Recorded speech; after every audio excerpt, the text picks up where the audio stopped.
Me did the Isaac Jumpo, but me family the great temple and bring one man come near too much G8, too much G8, more too much. Namen so me I'm more fire.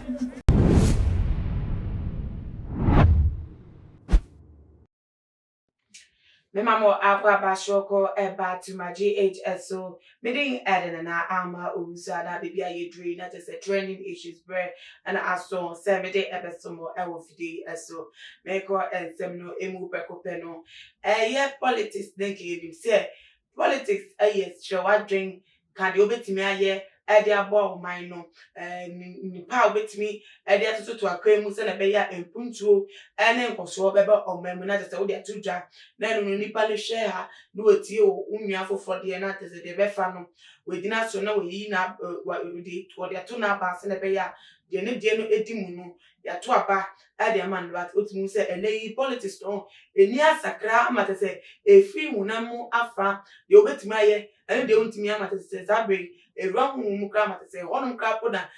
ni titru ejina sisi ase obi bedi nkunim ebo eye politics mu ewo man mu no anase wondi nkunim sisi anakoye hunhumwa asem ewo man na we present enti ene makofa edi efia de enti ameka ne sa ene se ene dey eye openipa wo jina ama MPP amanyoko for a member of parliament Adama Bekwai and that day was sorry an office in pepe just lawyer amufa the office in pe ena friend saying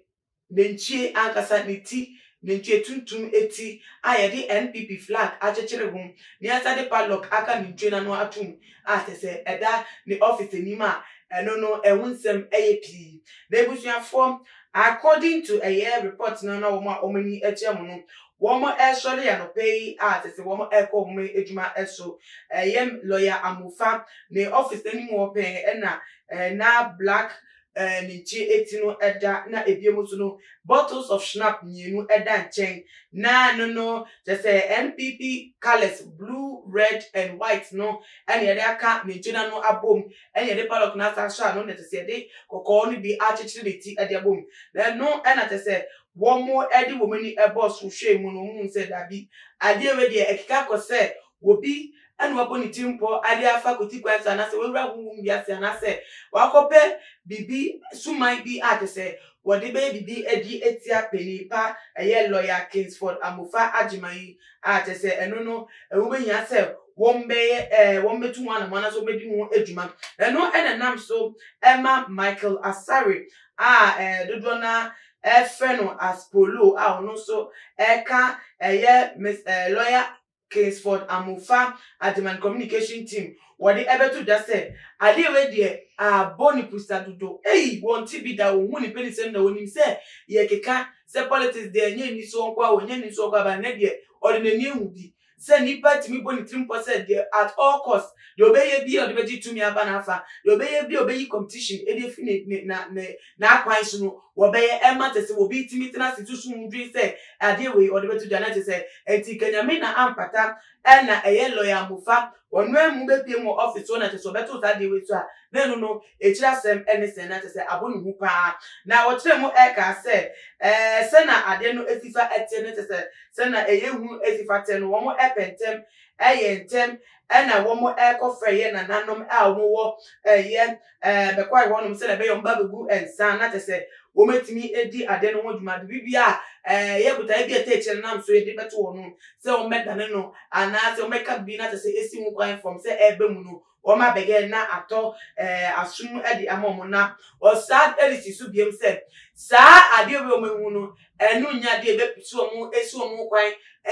atro masan efi wo mu buta ye da wo ni so ye den ara MP for Bekwai 2020 election Mr. Lawyer Amufa Obedina oye den ya omedina ede ama abato ne bisa form wo hwe emfonia etwegwa timi se ye what moto na wo moto wo nsa are friend na no wo so ede wo masutre no ewo asompemu amate so wo be pie wa wo egu eso ensa wo mo gutu nse nia na tese wo ye amambre do metia ye bia na tese wo eka edua edigu so ede ejatumu a zabre wo ahye no drebe na ne nia mu no eno ena semwe ebeto jana Ghana for ka se Dabio nti se sia na amanyofo de ano mo de nti se sia no mo be kunkum ho e de age vote na se na da bi o wo ye bibi yankoma de ye nyama eleti awunwa no se nipa pewa sa nyama we ehun hia se nipa pew se wo adwuma so ni wo nsem a wo kana to asom wo be di atum no adena so e de to abama wa eni obi odina nche no so ka the same thing e na be sesa nipa no adwin ana se ni obi so ni sike bi o bebi e na be sesa nipa no adwin wo mo anu omo decide on what to do in this age be ya anamo abutu ye eri na nche tuntum eti de pa lokato na no na chese no di pa na wo de pa chese so pese won koma ntum won twi omo nsan fi omo wo mo eni so ade hu no na se di pa na wo de pa chese se si ano de Ghana for pese omo ka na ne se ni patrima yesu mama chese se wo pretu mi die na wo petu mi eni kwa eni wo de so no kwa ndi o be fa so dia ade nya no wo be ye entenunti ala sa na manu olukakono etu ye na ebiem so ka se once I hear who ni pakwa what this are no ebeto no am I jump into conclusion and penny and pen fan show be say politician and I be go grandpa na ebeto mu keke anre bia kre da grandpa no na enye one necessary that because obi enu a obebo ntimpo to kodi bone ala beto pete mama obi ehu bi tebeto aba ne say maybe ade enke de koye no ena enya nti aga na tese be pie mu a obi ade nani ehu bi ba de nnie mu no say ye di ne ncheti tuntu ni ti abeto e di NPP flag achechera no